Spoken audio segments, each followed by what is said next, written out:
스님의 초청법회를 올해 7회 이렇게 하게 된 9월 백구자 앞에 스님 모시고 다시 한번 큰 박수로 한번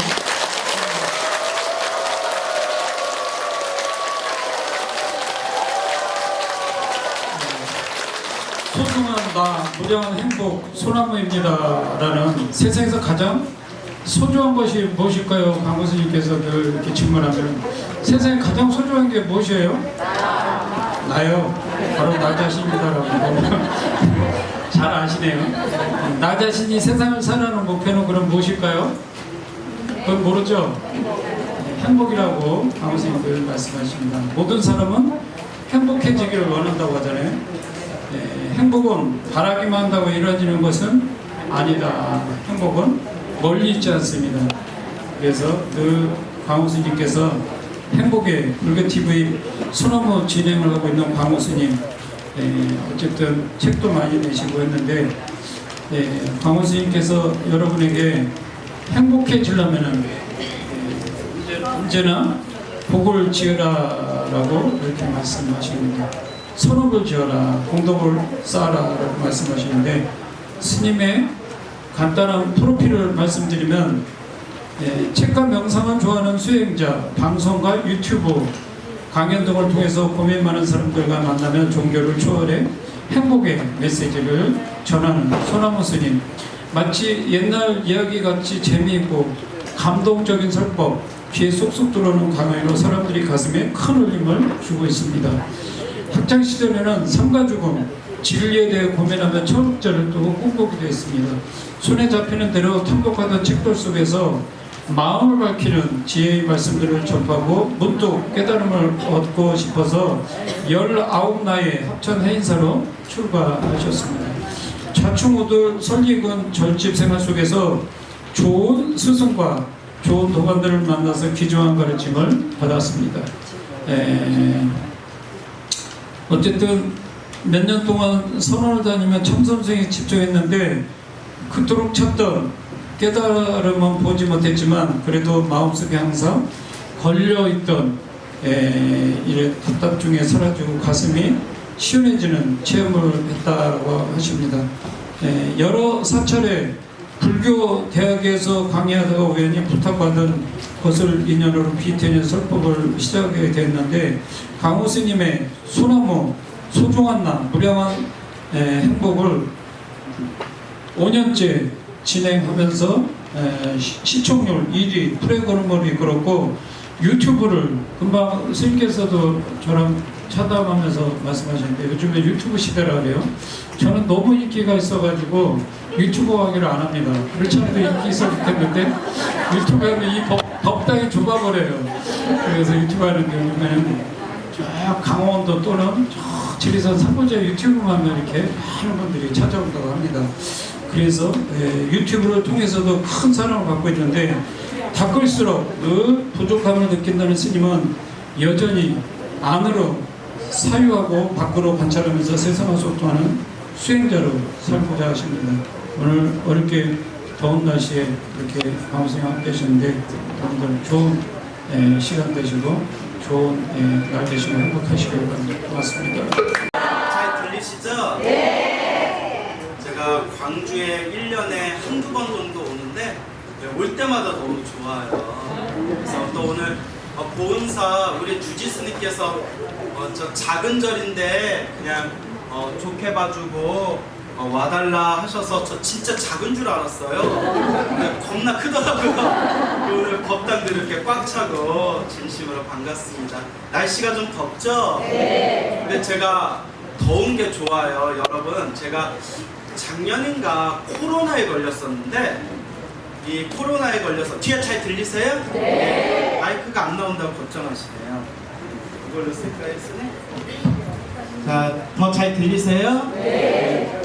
코로나에 걸려가지고 제가 후유증이 생겼어요. 그래서 이렇게 막 찬바람, 특히 에어컨 찬바람 맞으면 기관지가 간질간질한 거 있잖아요. 그래서 죽겠어요. 그래서 오늘도 기관지가 간질간질해서 걱정했는데 차라리 더운 게 저는 더 낫네요. 그래서 제가 혹시 중간에 이거 하는 게 나을까요? 하는 게 나을까요? 네. 그래서 제가 중간에 요거 좀 기관지가 간질간질해서 좀 기침 좀 나와도 양해해 주세요. 자, 그래서 오늘 광주 또 우리 보은사에서 여러분들 만나 뵙게 되어서 진심으로 반갑고요. 오늘 제가 여러분들한테 드릴 말씀이 있어요. 우리 주지 도재 스님이시죠? 우리 도재 스님을 제가 15년 전에 도재 스님에 대해서 들었어요. 뭐라고 들었냐면 그때 제가 송광사 수선사 선원이랑 유련에서 송광사에서 공부하고 있었을 때 그때 스님들이 뭐라고 하시냐면 만약에 포교하려면 누구처럼 해라? 도재 스님처럼 포교해라 라는 말을 제가 여러 번 들었어요. 뒤에 부처님 계시잖아요. 맹세코. 그래서 우리 스님들이 짓궂어가지고 우리 도재 스님께서 저보다 한참 선배세요. 선배신데 이 도재 스님께서 송광사 강원을 아마 다니신 걸로 알고 있어요. 그렇죠? 네. 4년 동안 같이 강원 사용한 도반들끼리 원래 칭찬 잘 한다 안 한다? 원래 안 해요. 원래 안 하는데 오늘 마이크가 왜 이럴까? 네. 그래요? 잘 안 하는데 그때 우리 송광사 강원에서 도재 스님하고 함께 생활했던 선후배 분들께서 그렇게 도재 스님을 칭찬하시면서 보통 우리가 9시가 되면 밤 9시가 되면 도량에 불을 끄거든요. 네, 마이크가 제가 미운가 봐요. 예, 예. 자, 이걸로만 할게요. 이제 괜찮나? 자, 그래가지고 그때 밤 9시가 되면 사중에 불을 다 끄는데 그때 스님들이 이제 잠에 드는 시간이거든요. 새벽 3시에 일어나니까 도재 스님께서 밤만 되면 그렇게 밖에 나가신다는 거예요. 그래서 이거 우렁각시라도 있나 싶어가지고 스님들이 몰래 어딜 그렇게 나가나 하고 봤더니 법당에 가셔서 삼천배를 하시더래요. 예, 그래서 절을 하시거나 항상 이렇게 가부좌 들고 밤마다 이렇게 법당에 앉아서 정진하시고 그 후로도 또 이렇게 광주에서 우리 부처님의 전법 포교불사를 위해서 굉장히 애를 쓰는 스님이라고 그때 제가 송광사 수선사 선방에 있었을 때 도재 스님의 선후배 도반 되시는 스님들이 광우 스님 포교하려면 누구처럼 해라? 도재 스님처럼 해라 라는 말을 그때 차단 시간에 차 마시면서 들은 적이 있어요. 여러분들도 동감하시죠? 네, 우리 주지 스님에서 박수 한번 주세요.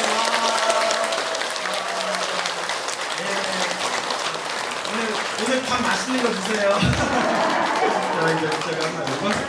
자, 이제 보통 제가 어디 사찰에 법문 가면 한 4-50분 정도 법문하거든요. 근데 여기서 1시간 해달라 하더라고요. 그래서 이렇게 화장실 급한 분들은 그냥 살짝 갔다 오셔도 돼요. 예. 자, 이제 오늘 여러분들에게 좀 불자로서 여러분들 삶에 있어서 도움이 되는 이야기를 드릴까 하는데요. 제 주변에 이렇게 유명한 스님들이 많으세요. 누구 스님, 누구 스님, 누구 스님 하면 여러분들 다 불교TV나 불교방송에서 다 보셨던 그런 스님들이 계시는데 뒤에서 저에 대해서 그렇게 얘기를 한대요. 무슨 얘기요? 했더니 광우는 컨셉을 잘 잡았어. 컨셉을 잘 잡았다고. 자기들은 뭐 경전 강의하고 뭐 불교 교리 이야기 하려면 하루 종일 법문 준비하고 강의 준비해야 되는데 저는 그냥 깔끔하게 무슨 얘기하면 돼요? 부처님 가피 이야기, 그래서 인과요법 이야기, 부처님 가피 이야기를 하는데 신도들이 그렇게 좋아한다는 거예요. 왜냐면 재밌으니까. 스님은 제가 들어도 와 신기하다. 여러분 전설의 고향 할 때 졸아요 안 졸아요? 웬만하면 안 졸아잖아요. 그래서 이제 광우 스님은 컨셉을 잘 잡았다라는 이야기를 하더라고요. 저도 초창기 때 제가 아마 30 안팎의 신도분들한테 처음 법문 강의를 시작했을 거예요. 그래서 저도 그때 불교의 아주 중요한 핵심이 되는 교리, 부처님 가르친 교리에 대해서 강의를 많이 했는데 신도들이 집중을 잘 못하는 거예요. 그래서 제가 물어봤죠. 왜 그러냐 했더니 불교가 너무 어려워요 라고 하더라고요. 불교가 너무 어렵대요. 그러다가 제가 서울에 있는 모 사찰에 있었을 때 저랑 친하게 지냈던 청년의 거부가 있었어요. 청년의 거부가 있었는데 굉장히 불심이 지극했어요. 젊은 사람이었는데 그때 아마 한 30대 중후반이었을 거예요. 청년의 아버지, 종교가 없는 아버지를 부처님 가르침과 인연을 맺게 해드리려고 절에 자주 모시고 또 불교대학에도 입학을 시켜드렸대요. 아버지 연세도 많으시니까 말년에는 부처님 종교에 의지하십시오.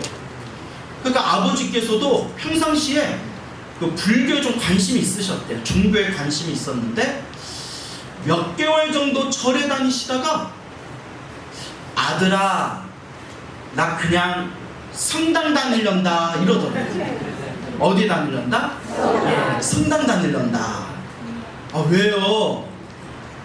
불교가 너무 어렵다라고 이야기하더래요. 뭐가 어렵다? 불교가 너무 어렵대요. 그때 제가 딱 느낀 바가 있었죠. 아 일단 공부 많이 하신 불자님들이야 자기들이 알아서 경전 공부도 하고 큰 스님들 찾아다니면서 또 불교대학에서 교리 공부도 하겠지만 아직 불교가 잘 모르는 사람들한테는 불교라는 게 굉장히 진입장벽이 크대요. 높대요. 동감하시나요? 네. 뭐 색즉시공 공즉시색 뭐 이러고 뭐가 자꾸 색이고 공이고 뭐 이러고 내가 아는 거는 뭐 콩밖에 모르는데 자꾸 공이라고 그러고 그 뭐 천수경 읽어도 너무 어려운 한자로서 뭔 얘기인지 하나도 모르겠더래요. 그때 제가 느꼈죠. 부처님 가르침을 일단 부처님 가르침을 널리 전하려면 일단 뭐 해야 되겠다? 쉬워야 되겠다. 재밌어야 되겠다. 쉬워야 되겠다. 그러면 어떻게 쉽게 전달할 것인가 고민했는데 저도 책을 많이 봤어요. 그때 명강사, 강의를 잘하는 명강사들에 대한 책도 봤는데 거기에 놀라운 힌트를 얻었어요. 어려운 얘기를 하면 대부분 사람들이 존다. 그건 당연한 거다. 그런데 스토리텔링, 이야기를 풀어나가면 사람들이 웬만하면 존다 안 존다? 집중을 잘한다는 거예요. 이야기를 풀어나가면. 그래서 우리 재미난 영화 보면 잘 안 졸잖아요. 그죠? 그래서 우리 부처님 팔만대장경이야말로 설화의 보고라고 불러요. 이 팔만대장경에 엄청난 불교 설화가 가득 쌓여 있거든요.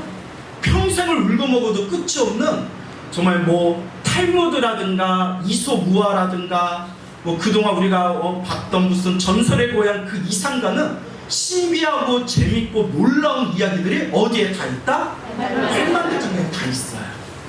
그래서 그런 재미난 이야기들을 뽑아서 여러분들 앞에서 양념전 착착착 쳐가지고 그렇게 이제 부처님 가르침에 대해서 전달하니까 호응이 불같이 일어나더라고요. 그럴 때 이제 불교TV BTN하고 인연이 돼서 제가 뭐라고 했냐면 BTN에서 스님 프로그램 한번 만들어 보겠습니다. 짧으면 3개월이고 길면 6개월이고 프로그램이 1년 정도 넘어가면 그건 완전 대성공작입니다 이러더라고요. 그래서 불교TV BTN 소중한 나 무한행보 소나무를 이제 시작하게 되었는데 그때 부처님한테 기도했어요. 딱 6개월만 하게 해달라고. 제가 되게 겸손하거든요. 예? 몇 개월만 해주세요? 6개월만 해주세요. 그리고 부처님 인심이 후하시다면 몇 년까지도 괜찮습니다. 1년 정도까지 괜찮습니다. 했는데 지금 9년이 넘어가요. 예. 아까 프로필 5년이라고 돼 있었죠? 그게 몇 년 전에 그 프로필이기 때문에 그때는 5년이었고 지금은 또 이제 8, 9년이 넘어가요.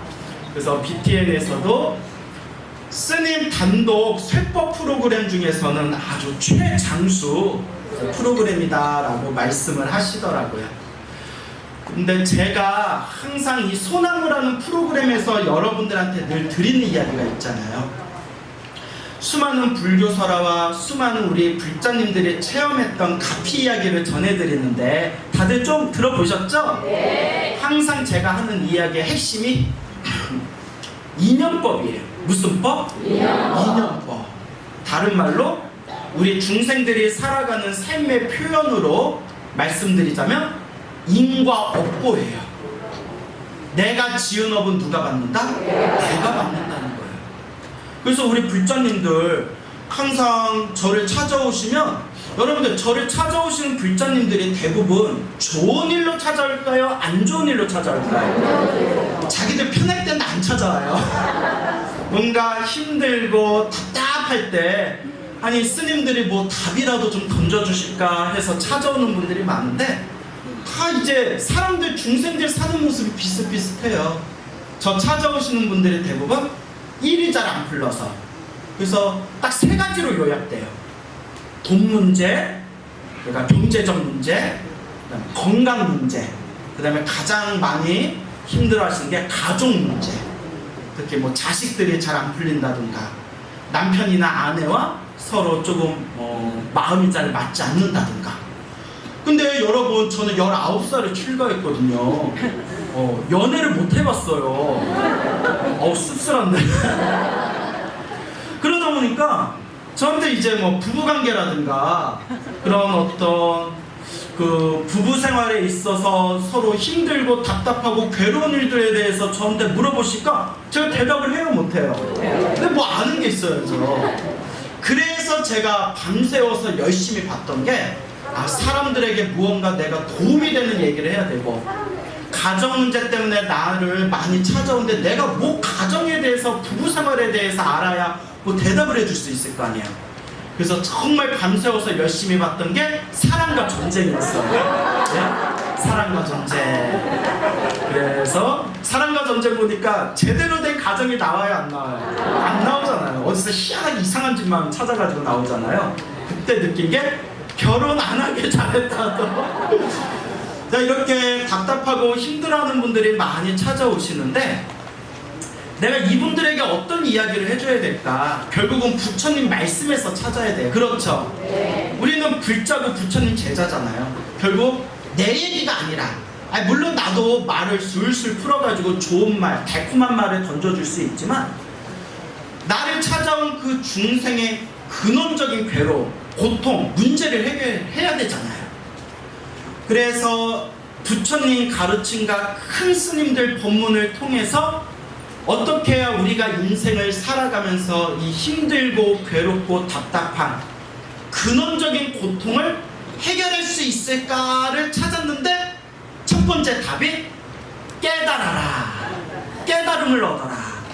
번뇌망상이 싹 소멸하면 우리는 행복해질 수 있어요. 무엇만 소멸하면? 번뇌망상만 소멸하면. 근데 쉬워요, 어려워요? 겁나 어렵죠. 네? 부처님처럼 6년 고행을 해도 깨달음을 얻을까 말까 하는데, 그리고 또 우리 신도분들이 실질적으로 깨달음을 얻는다든가 지혜를 얻는 거에는 솔직히 큰 관심이 없어요. 대부분 저를 찾아오신 불자님이나 상담하시는 불자님들 보면 이건 당연한 거예요. 지금 가족들과 함께 먹고 사는 문제, 이게 가장 커요. 그렇죠? 사실 그래서 대부분 절에 다니잖아요. 저 잘 되게 해주세요. 우리 가족 잘 되게 해주세요. 우리 남편 잘 되게 해주세요. 우리 자식 잘 되게 해주세요. 그래서 대부분이 종교를 믿고, 그래서 많은 사람들이 절에 다니면서 기도도 하고 공양도 올리는 거잖아요. 그래서 우리 중생들이, 우리 신도분들이 실질적으로 이 인생을 살아가면서 간절히 원하는 먹고 사는 문제, 건강할 관련된 문제, 가족들과 편안하게 이 인생을 살아갈 수 있는 문제에 대해서 고민하고 경전을 찾아봤더니, 정말 저 책 많이 봤거든요. 부처님께서, 큰 스님들께서 한결같이 말씀하시는 답이 있더라고요. 복을 지으십시오. 선업을 지으십시오.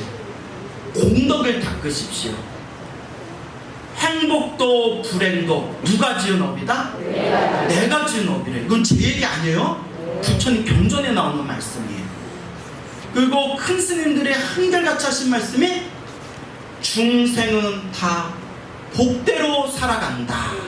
다 뭐대로 살아간다? 여러분 다 자기 사는 거래요. 예? 다 자기 복대로 살아가는 거예요.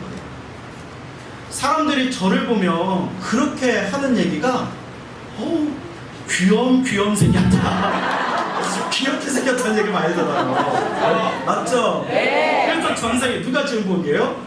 제가 진복이에요. 근데 좀 씁쓸해요. 잘생겼다는 말은 별로 못 들어봤어요. 제가 도반 중에 저랑 같이 행자 생활한 도반 중에 키 크고 잘생긴 도반이 있는데, 그 도반은 신도들이 다들 어쩜 저렇게 스님이 잘생겼을까? 어쩜 저렇게 스님이 잘생겼을까? 근데 저를 보면 뭐라고 해요? 귀엽게 생겼다. 네. 자, 이제 웃자고 한 얘기인데, 다 자기가 복대로 살아간다. 그래서 제 얘기가 아니죠. 부처님 경전에 보면 한결같이 우리 불자들에게 무엇을 많이 지어라? 복을 많이 지어라. 그래서 제가 여러분들한테 강조하고 싶어서 복을 지어라, 선업을 쌓아라, 공덕을 닦아라 하는데, 어원적으로 보면 복, 선업, 공덕이 다 같은 말이래요. 다 같은 말이래요. 그래서 부처님께서 늘 복을 지어라 라고 말씀하십니다. 또 공부를 어설프게 하신 분들이 오해하는 게 있어요. 저 그런 불자들 많이 만났는데, 스님, 불교가 깨달음만 얻으면 되지 뭐 그렇게 북타령합니까? 이런 얘기를 많이 들었어요. 네, 제가 여기는 그런 분들 안 계시겠죠? 네. 무식해서 그래요. 뭐해서 그렇다? 무식해서. 우리가 항상 공부할 때는 누구 말씀을 의지해야 되죠? 부처님 말씀. 부처님이 말씀하신 거예요. 경전에 다 나와요. 깨달음을 얻고 지혜를 얻는 것도 뭐가 있어야 된다? 그렇죠. 복이 있어야 된다. 복이 있어야 좋은 스승 만날 수 있고, 복이 있어야 좋은 도반 만날 수 있고, 복이 있어야 좋은 도량을 만날 수 있고, 복이 있어야 큰 마장 없이 술술 수행할 수가 있다 라고 말씀하십니다. 그래서 부처님께서 보리수 나무 아래에서 마왕 파순에게 항복받으시고 완전한 깨달음, 무상정등 정각, 안욕따라 삼맥 삼무리를 얻으시잖아요. 그렇죠? 아함경에서 부처님이 이와 같이 말씀하십니다. 부처는 수없는 인간의 숫자로는 헤아릴 수 없는 수많은 과거 전생에서부터 복을 닦았다, 공덕을 닦았다. 그걸 우리가 전문 용어로는 육바라밀을 닦았다라고 표현하거든요. 그와 같이 복을 닦았기 때문에 그 수없는 과거 전생에서부터 성불하기 위해서 닦았던 그 복의 힘으로 마왕 파순을 항복받고 깨달음을 얻게 된 것이다 라는 내용이 나와요. 그래서 제가 원문을 찾아봤어요. 한글 해석본선 복이라고 나왔는데, 한자 팔만대장경 한자 원문에는 정확히 무슨 글자인가, 정말 복이라고 말씀하셨나 딱 찾아봤는데 딱 뭐라고 적혀있어요? 복이라고 딱 적혀있어요. 복의 힘으로 마왕 파순을 항복받고 복의 힘으로 보리수 나무 아래에서 깨달음을 얻었다. 오래전에 본 내용이지만 다시 한번 제 마음에 땅 하고 치더라고요. 그래, 바깥에서 잘 먹고 잘 사는 것도 뭐가 있어야 돼요? 복이 있어야 돼요. 스님들이 머리 깎고 수행하는 것도 뭐가 있어야 돼요? 복이 있어야 돼요. 그래서 큰 스님들이 늘 하시는 말씀이, 중생은 다 뭐대로 살아가더라? 다 복대로 살아가더라. 그 여러분들은 복이 많은 거예요. 중생들마다 타고난 복이 달라요. 어렸을 때 부모 복은 있는데 나이 들어서 결혼했는데 남편 복이 없는 경우가 있어요. 순간 내게? 막 이러시는 거예요. 어렸을 때 부모 복도 있고 결혼해서 배우자 복도 있는데 말년에 무슨 복이 없는 경우가 있어요? 자식 복이 없는 경우가 있어요. 저 그런 분들한테 상담 많이 받았어요. 부모 복도 없고 지질이 남편 복도 없었는데 말년에 무슨 복이 있어서? 자식 복이 있어가지고 말년에 편안하게 사신다는 그런 불자님도 계셔요. 예, 이거 비밀인데 우리 엄마 이거 비밀인데 우리 아버지가 알고 혼났는데. 네.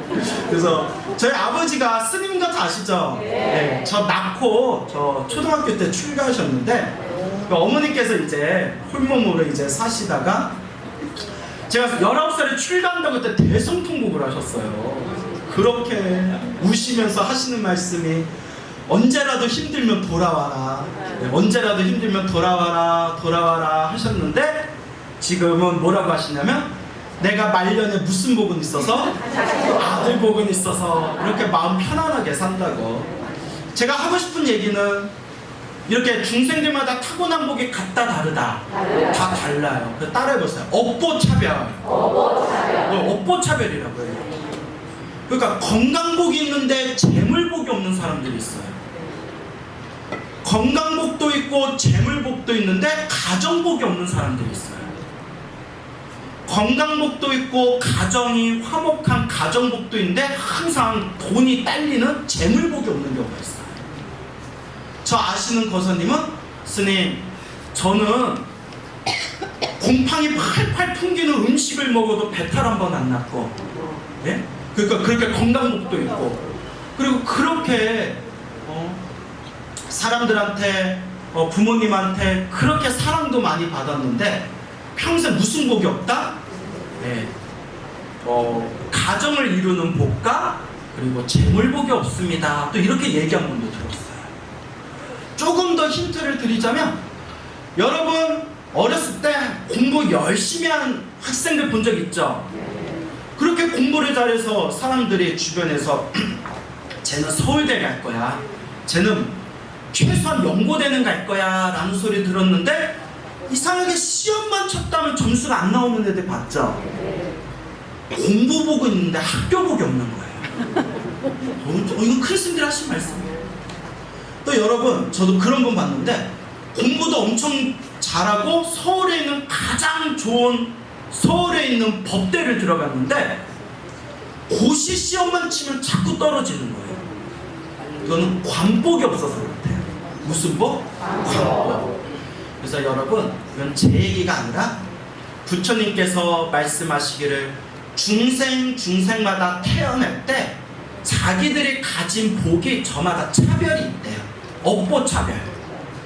근데 그 업의 인연, 좋은 일도 나쁜 일도, 좋은 인연도 나쁜 인연도, 내 앞에 펼쳐진 좋은 복도 안 좋은 복도 다 누가 지은 업이다? 다 내가 지은 업의 인연이라고 합니다.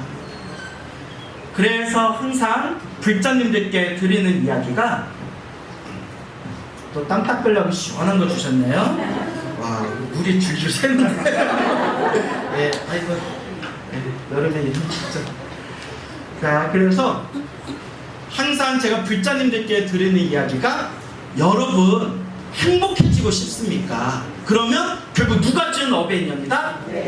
내가 지은 업의 인연이니 행복해질 수 있을 만한 복을 지으십시오. 결국 누가 받습니다? 내가 받습니다. 근데 어떤 사람은 이런 질문을 하더라고요. 스님, 저는 인과 없고 안 믿습니다. 아니 왜요? 저기 평생 살면서 사람들 눈에 피눈물 흘리게 하고 사람들한테 못된 짓 많이 했는데도 죽을 때까지 승승장구하다가 그렇게 천수를 누리다가 죽은 사람이 있고, 뭐 대표적인 사람이 이제 돌아가신 분이라 말하기 미안하지만 김일성, 그렇잖아요. 예, 우리 일성이 아저씨, 예? 전쟁 일으키고 수많은 사람들 눈에 피눈물 흘리게 하고, 그렇죠. 그런데 천수를 누리다가 부귀영화를 누리다가 갔잖아요. 한 예를 들자면, 그리고 제가 아시는 어느 이웃집 할머니는 평생을 그렇게 착하고 마음 잘 쓰셨는데 평생을 고생하다가 돌아가신 분이 있습니다.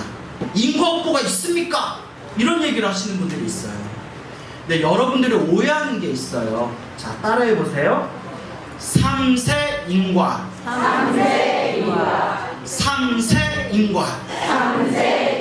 삼세가 과거, 현재, 미래, 전생, 현생, 미래생. 부처님은 숙명통이 있으세요. 무슨 통?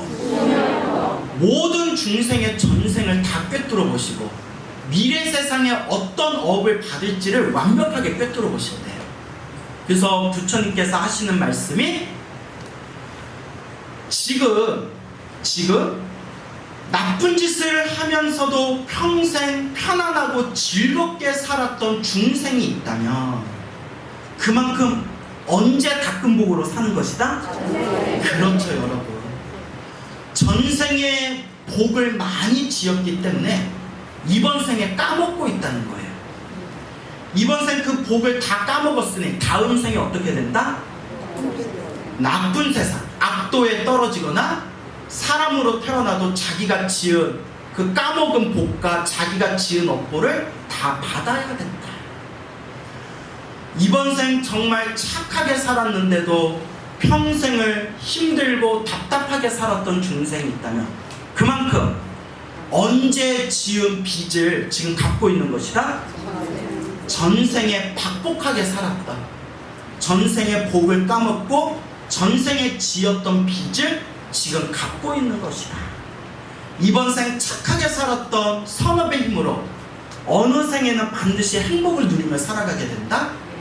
다음 생에는 반드시 자기가 지은 선업을 복을 받게 될 것이다 라고 말씀을 하십니다. 그래서 삼생인과가 중요해요. 내가 이번 생 착하게 살았는데 왜 나한테 이런 일이 생길까? 저 사람은 못되게 살았는데 저 사람은 왜 저렇게 잘 먹고 잘 사는 것일까? 부처님이 모든 중생의 업의 인연을 다 꿰뚫어 보시고 내리신 결론이 다 누가 지은 업보대로 산다? 다 내가 지은 업보대로, 내가 지은 복대로 살아간다. 그래서 우리가 부처님께 지극한 마음으로 기도를 하는 거예요.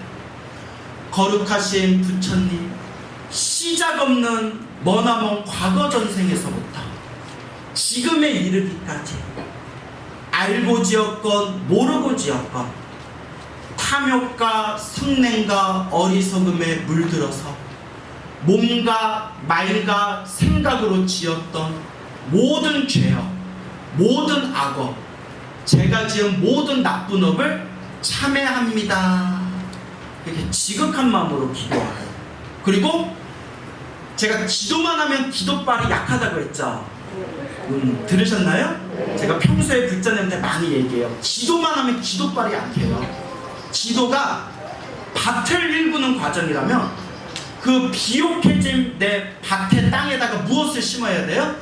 씨앗을 심듯 기도하고 기도한 그 마음자리에 공덕의 밭에다가 무엇을 심어야 된다? 복을 심어야 된다.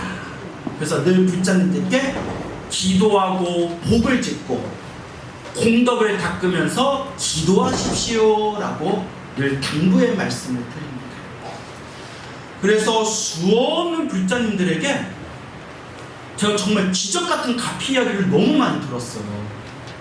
처음에 제가 소나무를 초창기에 시작했을 때 팔만대장경에 있는 불교설화라든가 아니면 옛날 우리 큰 스님들이 책에서 큰 스님들이 체험하셨던 그런 기도가피 이야기를 많이 해드렸는데 몇 년 만났어요.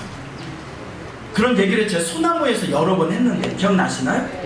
그거 안 믿을 수가 없는 거예요. 연세가 90이 되신 노 비구니 스님이 생생하게 제 앞에서 생생하게 염라대왕 만나고 돌아온 이야기를 내 앞에서 참하시면서 얘기를 해주시는데 안 믿을 수가 없는 거예요. 그러면서 수많은 기도가피 이야기와 병전에서 쉽게 믿음이 가지 않았던 수많은 그런 체험담들을 들으면서 제 마음에 불심이 더 강해지더라고요. 아, 부처님 가피가 있구나. 정말 부처님, 불보살님에게 기도하면 그 힘이 있구나. 그걸 확연하게 느끼게 되었습니다. 제가 참 좋아하는 이야기 중에 하나인데 여러분, 중생은 다 뭐대로 살아간다고 했죠? 다 자기 법대로 살아간다.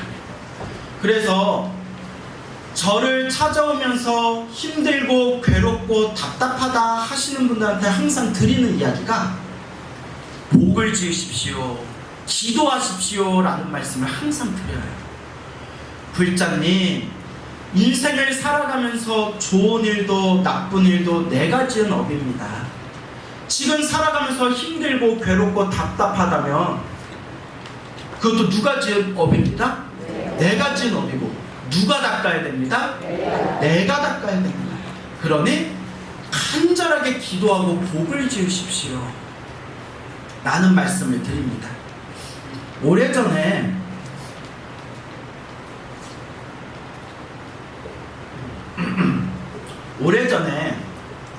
서울에 모 사찰에 있었을 때 몇 개월 같이 대중으로 살았던 비구니 스님이 계셨어요. 저보다는 훨씬 먼저 출가하신 선배 스님이시죠. 이 비구니 스님하고 이제 어느 날 차를 마시면서 이런저런 대화를 나누는데 정말 놀라운 말씀을 들었어요. 그분께서 직접 해주신 얘기예요. 그분이 젊은 나이에 출가해서 비구니 강원을 졸업하고 30 안팎이었을까요? 그 비구니 선원에 가서 공부를 하는데 어느 날 기침을 하는데 뭐가 울컥하고 나오더래요. 뭐지? 이래서 봤는데 피덩어리가 나오더래요. 피를 쏟은 거예요. 여러분 기침하다 피 나오면 얼마나 무섭겠어요. 그래가지고 병원에 급히 갔더니 의사 선생님이 이제 정밀검진을 했겠죠? 의사가 하는 말이 아유 스님 어쩌다 이 지경이 될 때까지 어쩌다 이제 왔습니까? 라는 말을 하더라고요. 어쩌다 이제 왔습니까? 폐가 뻥 뚫렸다는 거예요. 그 당시에는 또 지금보다 현대 의학 기술이 또 부족했던 때잖아요. 몇십 년 전이니까 거의 뭐 30여 년 전 얘기니까 독한 약을 타가지고 이제 대중초소에 왔는데 다행히 결핵은 아니래요. 그래서 남한테 감염되지는 않고 폐 구멍이 뚫린 거예요. 그래서 감염되지는 않는 거지만 자꾸 기침하고 피를 토하니까 대중스님들 보기에 눈치가 자꾸 보이더래요. 그래서 이제 스님들이 아유 괜찮다고 어딜 여서 요양하라고 하지만 그냥 당신이 미안하고 당신도 치료에 집중해야 되겠다 생각이 들어서 어느 토굴에 들어가셨대요. 작은 토굴에 들어가셔서 거기서 약 드시면서 요양을 했는데 문득 이런 생각이 드시더래요. 내가 젊은 나이에 출가해서 이렇게 부처님 가르침을 공부하는데 얼마나 내가 전생에 박복하게 살았으면 한참 공부할 때 이렇게 큰 병을 얻었을까. 내가 얼마나 전생에 업장이 두꺼우면 공부하고 싶은데도 공부할 수가 없을까. 그래서 스님이 딱 드신 생각이 복을 지어야 되겠다라는 생각이 들어요. 업장 소멸하고 복을 지어야 되겠다.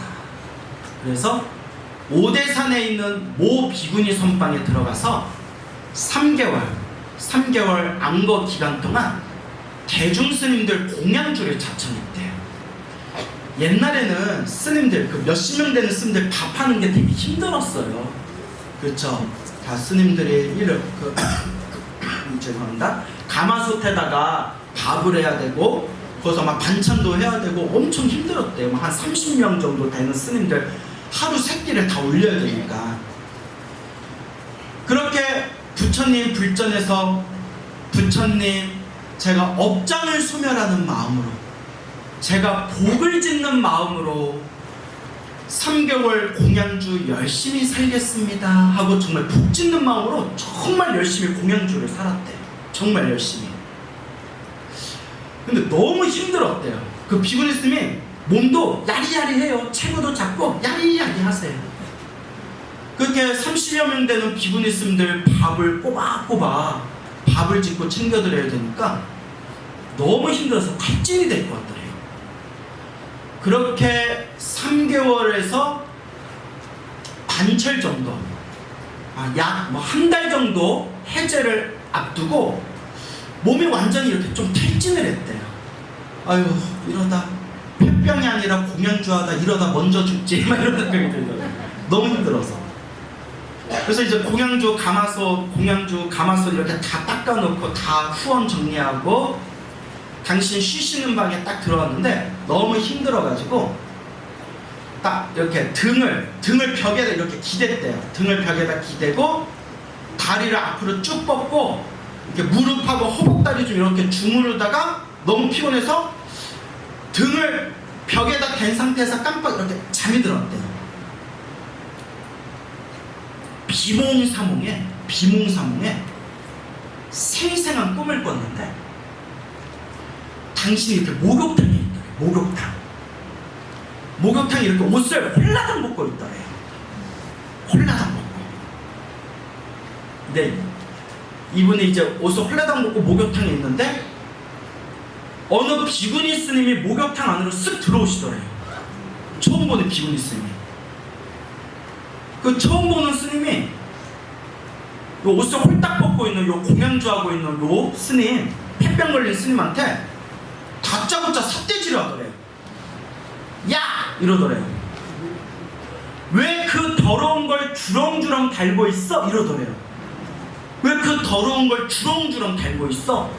하더니 손을 턱 밑에다가 쓱 갖다 대면서 토해라, 뱉어라 라고 하더래요. 그러니까 스님이 뭘요? 막 이랬대요. 뭘 뱉어요? 뱉어! 그 더러운 거 뱉어! 이러더래요. 처음 보는 비구니 스님. 뭘 뱉으라는 거지 하는데 안 뱉었다가는 때려 죽일 것 같아요. 그래서 아니 뭐 뱉긴 뱉어야 되겠다 해서 그냥 억지로 웩 하고 뱉는 신용을 했대요. 그냥 막 뱉으라니까 안 뱉으면 맞을 것 같아서 에이 모르겠다 웩 했는데 정말 뱉고 말해서 뭐가 동글동글한 게 몽콜 이렇게 올라오더래요. 올라오더니 입으로 식도로 해서 입으로 그게 생생하게 기억나신대요.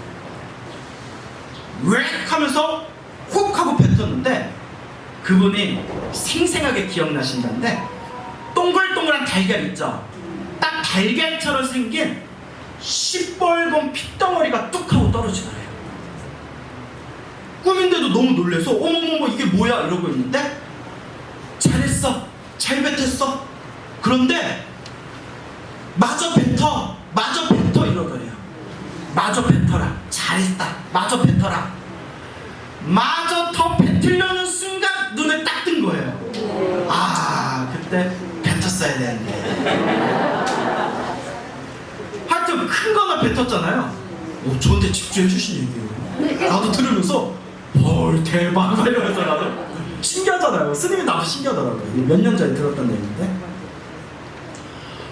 가슴이 뻥 뚫린 것처럼 시원하면서 눈을 떴는데 가슴이 뻥 뚫린 것처럼 시원하면서 손끝에서 발끝까지 온몸이 날아갈 것 같더래요.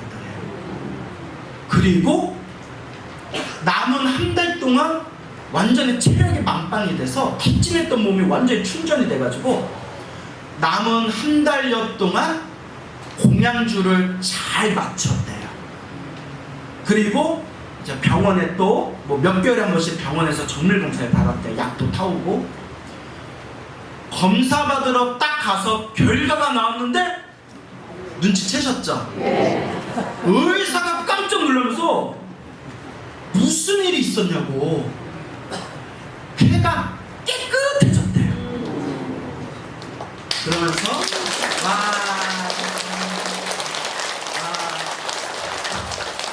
대박 났다. 그래서 항상 아쉬운 게 그걸 당신이 생생하게 체험을 했대요. 부처님 가필이 있다. 항상 기도하세요. 사경하시고. 그러면서 그때 마저도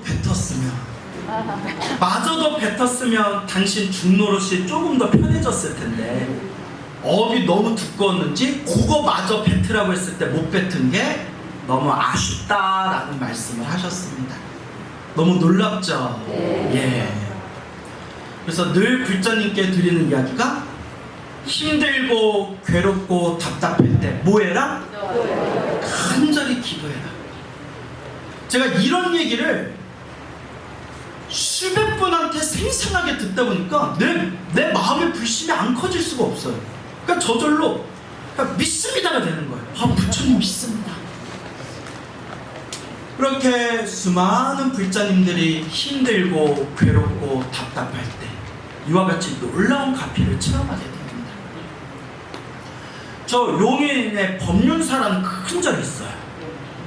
거기 보살님의 친하게 지내는 보살님이 계시는데 아주 그분은 그냥 타고나기가 체력이 타고나신 분이에요. 간이 남보다 2배는 클 것 같아요. 밤을 새워서 기도를 하세요. 하루에 막 3시간씩 자면서. 그래서 그분은 신묘장구 대단한 일을 평생 기도하셨어요. 보살님 어쩜 이렇게 열심히 기도하세요? 하니까 하시는 말씀이 너무 사는 게 힘들어서 그분 말씀대로 똥줄이 타가지고 기도했대요. 너무 사는 게 힘들어서 이러다 나 죽겠다 싶은 생각이 들어서 그냥 부처님 믿습니다. 그냥 부처님 믿습니다. 제발 저에게 힘을 주십시오. 그래서 막 신묘장구 대단한 일 하루에 막 108독씩 했대요. 하루 종일 신묘장구 대단한 일을 하다 보니까 나중에는 같이 직원들하고 어디 뭐 여행 가거나 출장 가서 잠을 잘 때 그 다음날 직원들이 하는 얘기가 와 사장님 대단합니다. 왜? 자면서도 뭘 자꾸 입으로 뭐 이러더래요. 뭔가 했더니 주문을 외우고 있더래요. 자면서도 잠꼬대로 신묘장구 대단한 일을 하는 거예요. 그리고 그분이 엄청 갚이 많이 받았대요. 부처님 아니었으면 자기 벌써 죽었을 거래요. 그런 얘기를 하시는데 그분이 놀라운 얘기를 해주셨어요. 또 저한테 직접 해주신 얘기예요. 올해인가요? 올해 초인가? 올해 초에 있었던 일이에요. 그러니까 뭐 작년 겨울, 올해 봄 병원에 정밀검사를 갔는데 의사가 굉장히 표정이 안 좋더래요. 그러더니 장 상태가 안 좋습니다. 뭐 용종 같은 게 있었겠죠? 그래서 지금 판단하기는 어렵고 6개월 후에 다시 한번 찾아보겠습니다. 6개월 후에 다시 검사를 하는데 지금 제 소견으로는 장의 상태가 많이 안 좋으니까 건강관리 좀 잘 하시고 6개월 후에 뵙겠습니다. 그 보살님 마음이 심란하더래요. 상태가 안 좋다 그러니까. 그래서 이럴 때는 뭐 하는 수밖에 없겠다? 기도해야 되겠다. 그리고 6개월 동안 그 다시 재검받을 때까지 기도를 열심히 했대요. 정말 신묘장구 대단하니 열심히 외우고 기도를 열심히 했답니다. 그리고 6개월 기도를 회양하기로 한 날에 평소에 오대산 정멸보궁에 자주 갔대요. 평소에 그분 뭐 서울에 용인에 서울에 사시는 분이니까 서울에서 강원도는 좀 가깝잖아요. 그때 회양하는 날에 정멸보궁에 올라가가지고 쉬지 않고 천배를 했대요. 절 몇 배? 여러분 기도는 힘들고 다급할 때 그 정도는 기도해야 돼요. 우리 불자님들 가만히 보면 못된 버릇 중에 하나가 뭔지 아세요? 찌그맣게 해놓고 바라는 거는 뒷담 많아요. 네? 인정하시죠? 예, 그러면 안 돼요. 다 누가 지은 업이다? 내가 지은 업보만큼 내가 그 이상으로 닦아야 돼요. 6개월 신묘장구 대단한 일을 열심히 기도하고 난 뒤에 마지막 회양날에 오대산 정멸보궁에 올라가서 정멸보궁에서 3000배 절을 했대요. 근데 재밌는 게 그분 말씀에 정멸보궁에 가면 좌복이 부족하대요. 사람들 많을 때. 그래서 그분 말씀에 당신은 절을 1000배를 하니까 절을 많이 하니까 무릎이 아파가지고 이불처럼 푹신푹신한 좌복을 등에다 지게처럼 짊어지고 올라간대요. 당신 짐. 그래가지고 1000배를 간절하게 절을 하고 나서 그날 밤에 완전 뻗은 듯이 기절한 듯이 잠이 들었대요. 탁 잠이 들었는데 생생한 꿈을 꿨대요. 어떤 큰 남자가 나타나대요. 큰 남자가 나타나는데 보살님을 보더니 몸이 많이 안 좋구나 이러더래요. 물 한 잔 마실게요. 몸이 뭐하구나? 많이 안 좋구나. 예, 제가 죽겠습니까? 라고 물어봤대요. 꿈에서. 그 남자가 죽는다 이러더래요. 꿈에서 그런 얘기 들으면 기분이 어때요? 전문 용어로 기분 더럽다 이러잖아. 순간 죽는다니까 순간 하다가 살면 살고 죽으면 죽는 거고 어차피 죽는 거, 죽기 전에 기도나 열심히 해야 되겠다 이런 생각을 꿈에서 다 했대요. 갑자기 남자가 손바닥을 쓱 피는데 손바닥에 알약이 있더래요. 먹어라 이러더래요. 먹어야 돼 안 먹어야 돼요? 네, 여러분 중요한 게 있습니다. 기도 힘이 부족하거나 업장이 너무 두꺼운 사람들은 꿈에서 먹으라고 해도 먹는다 못 먹는다. 예, 그런 사례가 많아요. 시간이 없어서 그 얘기는 못 해드리겠지만 성철스님 따님이 불필스님이라고 아시죠? 불필스님의 친구 되는 분이 난치병에 걸려가지고 불필스님이 나 죽었다 생각하고 100일 동안 3,000배 하라고 했대요. 100일 동안 3,000배를 했는데 마지막 날에 큰 남자가 나타나서 이 약을 마셔라 하고 물그릇을 줬는데 마셨다 안 마셨다? 안 마셨대요. 불필스님이 그걸 왜 안 마셔? 이랬더니 외간 남자가 주는 걸 어떻게 받아요? 이러더래요. 그 얘기가 나와요. 그러니까 너무 업이 두꺼우면 그렇게 기도를 많이 해도 꿈에서 주는 걸 못 받는다는 거예요. 그럼 어떻게 해야 돼요? 포기해야 돼요?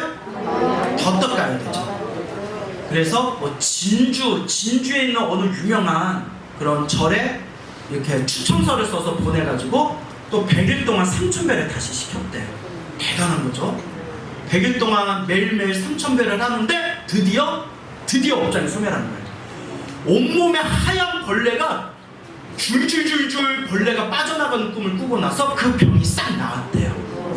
그래서 결국 나중에 미국에 이민 가서 미국에서도 잘 살고 있다. 제가 그 얘기를 보고 기도를 많이 해도 내게 주어진 업장, 빚이 너무 많으면 저도 못 받는구나. 그것도 누구 업이에요? 여러분들도 기도 많이 했는데 효과 없다고 추덜대면 돼요 안 돼요? 안 돼요. 더 열심히 닦으라는 뜻이에요. 전생에 내가 참 빚이 많구나, 업이 많구나. 그래도 내가 과거 전생에 닦아놓은 공덕이 있어서 이번 생에 이렇게 사람으로 태어나 이 소중한 부처님 법을 만났구나. 이걸 항상 마음에 되새겨야 됩니다. 알겠죠? 네. 약을 먹어라. 그래서 그걸 먹었는데 먹고 나서 갑자기 배에서 뿌두둑 거리더래요. 너무 배가 아파가지고 화장실로 뛰쳐들어갔대요.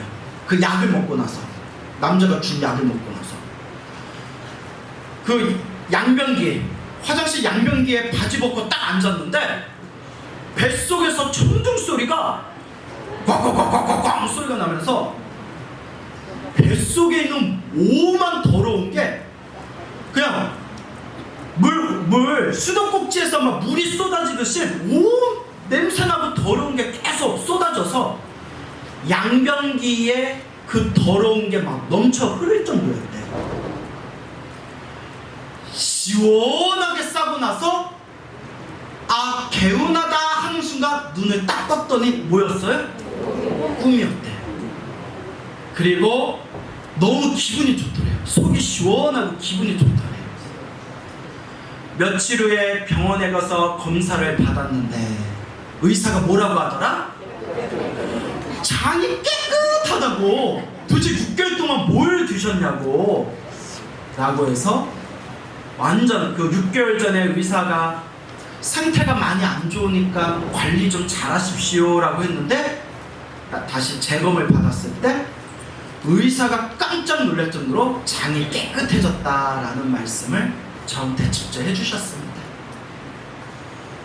믿습니까 여러분? 네.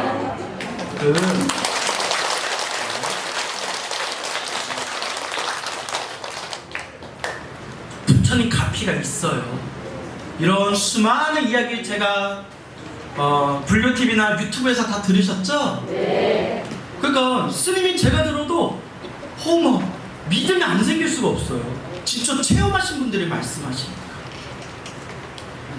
그래서 어떤 불자님이 이런 얘기를 하더라고요. 스님, 제가 기도를 열심히 하는데 우리 가족들은 절에를 안 다녀요. 가족들을 위해서 기도해도 효과가 있을까요? 라는 말씀을 하세요. 효과가 있을까요? 없을까요? 있긴 있는데 좀 약해요. 네. 그러니까 본인이 하는 게 제일 중요하고, 내가 가족들을 위해서 기도해줘도 있기는 있는데 좀 약해요. 그래서 옛날 큰 스님이 이걸 뭐라고 비유했냐면, 얼음을 녹이는데 햇볕 바로 밑에다가, 뜨거운 햇볕 바로 밑에다가 얼음을 녹이는 게 더 빠를까요? 아니면 방 안에다 얼음 놓고 거울로 비춰가지고 얼음 녹이는 게 더 빠를까요? 햇볕 아래에서 그냥 쫙 녹는 게 더 빠르겠죠? 거울은 크기에 한계가 있잖아요. 그와 같은 얘기를 하시면서, 가족을 위해서 기도하는 거는 거울로 반사시켜주는 것 같아요. 하지만 거울로 반사 오래 받아도 뜨겁죠? 그와 같이 있기는 있대요. 얼마 전에 어느 불자님께 들은 얘기인데, 어머님이 계시는데 어머님이 평생 절에 다니고 기도를 많이 하셨대요. 항상 관세음보살 연도를 하셨대요. 아드님이 큰 사업을 하다가 쫄딱 망했대요. 뭐 그것도 자기 업이죠. 사업 잘 되는 복도 따로 있어요. 너무 아들이 충격을 받아서 뭐 모든 걸 쏟아부었는데 그냥 허공 속에 사라졌으니까 얼마나 충격이 컸겠어요. 그 다 큰 아들이 가출을 했대요. 가출을 해가지고 몇 날 며칠 동안 집에 안 들어오니까 어머니 마음이 어떡하겠어요? 얼마나 불안하겠어요. 얘가 살았나 죽었나, 병고를 당한 건 아닌가, 오만 생각이 들 거 아니에요. 그러니까 믿을 건 뭐밖에 없어요? 부처님. 매일매일 간절하게 관세음보살 불렀대요.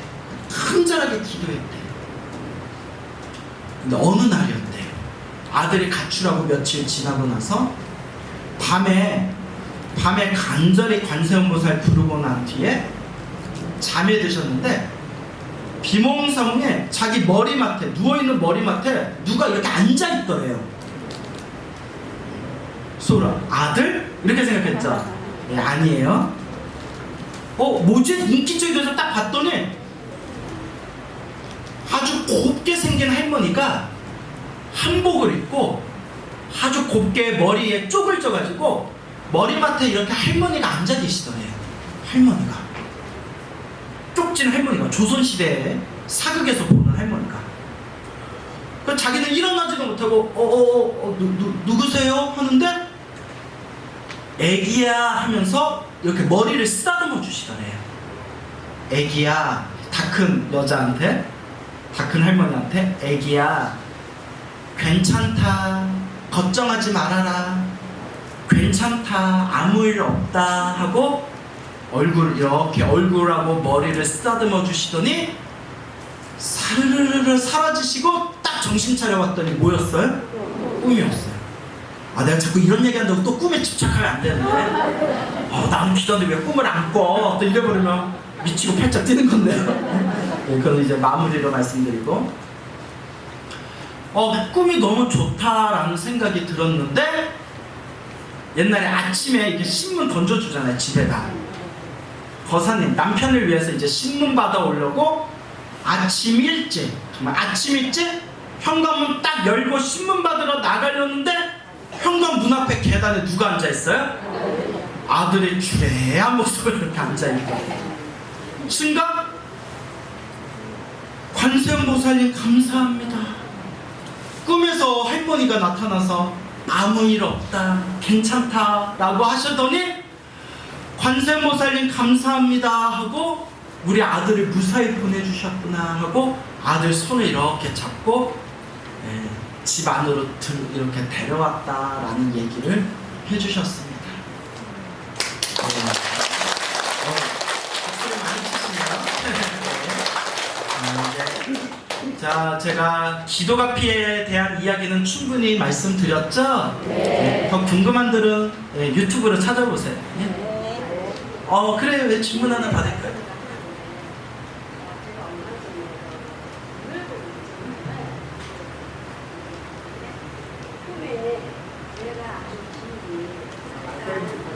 계단을 이렇게 내려서 하얀 옷을 입고 이렇게 내려오더라고요. 네, 그게 그 꿈이 항상 궁금했거든요. 저도 잘 모르겠는데요. 네, 진짜 모르겠어요. 그래요? 저는 신도들한테 들은 얘기 그대로 전한다고 했잖아요. 그런 꿈을 꿔서 이런 일이 있었다, 그걸 전해드린 거지. 그러니까 앞뒤 없이 그냥 제가 이런 꿈을 꿨어요 하면 저도 잘 모르겠어요. 그러니까 그러려니 하세요. 그래서 꿈 얘기 잘하셨는데, 여러분들한테 꼭 들려드리고 싶은 얘기가 있어요. 이제 기도하면 부처님 가피가 있구나, 이거는 제가 말씀드렸죠. 첫째, 꿈을 안 꿔도 기도 가피가 있어요. 뭔 얘기인지 알겠죠? 제가 이 얘기 왜 드린지 알겠죠? 나는 왜 꿈 안 꿔? 나는 왜 꿈 안 꿔? 이럴까봐 말씀드리는 거예요. 오히려 큰 스님들이 수행이 깊어지면 꿈을 안 꾼대요. 그래서 참선하는 스님들도 그 참선하는 스님들 방에 보면 꿈을 꾸는 자, 밤에 꿈을 꾸는 자는 이 방에 들어오지 말아라 라는 그런 팻말이 있을 정도예요. 옛날에는 뭐냐, 꿈은 내 살아있을 때 잠재의식, 낮에 잠재의식이 꿈으로 표출되는 거잖아요. 그렇기 때문에 꿈도 망상이라는 거예요. 수행이 깊이 잘 되면 꿈도 꾼다 안 꾼다? 예. 그래서 제가 말씀드리고 싶은 거는 꿈에 집착할 필요가 없다. 대표적인 게 다른 스님들도 그렇지만 저도 기도에서 가피를 엄청 크게 받았는데 꿈 안 꾸고도 가피를 받았어요. 그러니까 뭐가 저절로 일이 잘 풀리더라고요. 꿈 꾼 것도 있지만. 그래서 꿈에 집착하면 된다 안 된다? 안 된다. 꼭 명심하세요. 또 이렇게 꿈에 집착하지 마세요, 꿈을 안 꿔도 기도한 공덕은 있습니다 했는데도 두 번 더 집에 가면서 근데 나는 왜 안 꾸는 거야? 이러면 또 큰일이에요. 자, 그리고 두 번째가 제일 중요한 건데 이 얘기를 꼭 드리고 싶어요. 제가 요새 법문할 때마다 이 이야기를 빼놓지 않고 항상 이야기하는데, 기도에도 나쁜 일이 생긴다 안 생긴다? 예, 이게 중요해요, 여러분. 스님, 제가 스님이 가르쳐준 대로 기도 열심히 했는데 저한테 이런 일이 왜 생겨요? 아니에요, 여러분. 꼭 명심하세요. 기도를 많이 하고 부처님께 복을 많이 지어도 나쁜 일이 생긴다 안 생긴다? 생겨요. 경전에도 나와요. 수많은 불교설화에도 나와요. 다 이게 중요해요. 크게 받을 걸 어떻게 받는다? 그렇죠. 크게 받을 걸 작게 받는 거예요. 내가 기도도 많이 하고 내가 절에다 쌀도 많이 올렸는데 나한테 이런 일이 생겨? 개뿔? 나 이제 교회 다닐 거다. 이런 불자님들이 많아요. 그죠? 옆에서 보셨죠? 찔려요 그게? 갑자기 막 이렇게 웃으세요. 그죠? 아니에요. 경전에도 나옵니다. 부처님이 이럴까봐 다 말씀하셨어요. 기도하고 수행하고 공덕을 쌓아도 나쁜 일이 생긴다 안 생긴다? 생긴다. 누가 지은 업이다? 내가 지은 업이고, 크게 받을 걸 어떻게 받는 거다? 평생 청정하게 계율을 지키고 수행하셨는데 큰 스님들이 왜 그런 일을 겪냐고요. 그럴 때마다 큰 스님들이 늘 뭐라고 말씀하셨을까요? 숙세, 과거 전생, 숙세의 묵은 빚을 갚았다. 알겠죠? 네. 그래서 제가 늘 불자님께 드리는 얘기가, 부처님 가피는 분명히 있습니다. 하지만 기도를 열심히 해도 나쁜 일은 생깁니다. 저 그렇게 기도 열심히 하고 가피도 많이 받는데 나 당뇨가 안 없어져요. 저 당뇨가 있거든요. 그래서 내가 스님들 차 마시면서 이런 얘기 했더니 어느 스님이 이렇게 얘기하는 거예요. 광우야, 기도로 당뇨 날 생각하지 말고 먹는 걸 좀 줄여봐. 소같이 먹어대면서. 그래서 무슨 말인지 알겠죠? 네.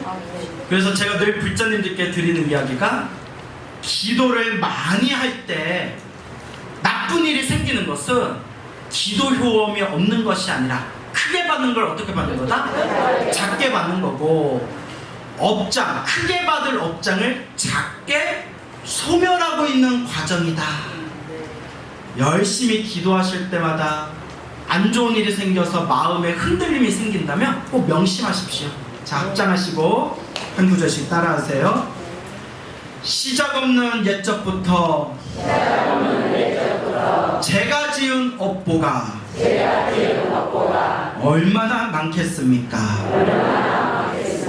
오늘 부처님 법을 만나 기도하고 공덕을 닦은 선업으로 크게 받을 업보를 작게 받고 있는 것입니다. 제가 기도한 공덕과 복을 지은 선업은 반드시 저 스스로 받게 될 것입니다. 부처님 감사합니다. 예, 손 내리시고 이렇게 마음의 중심을 잡으시고, 아까 서두에도 말씀드렸지만 우리 도제 스님께서 정말 포교, 전법, 원력이 이번 상이 아니라 전생부터 갖추고 오신 분 같아요. 그래서 이렇게 좋은 주지 스님 모시고 신행생활을 한다는 것을 내가 참 복이 많은 불자구나 라는 것을 명심하시고 기도 많이 하시고 공덕 많이 닦으시기 바랍니다. 성불하십시오.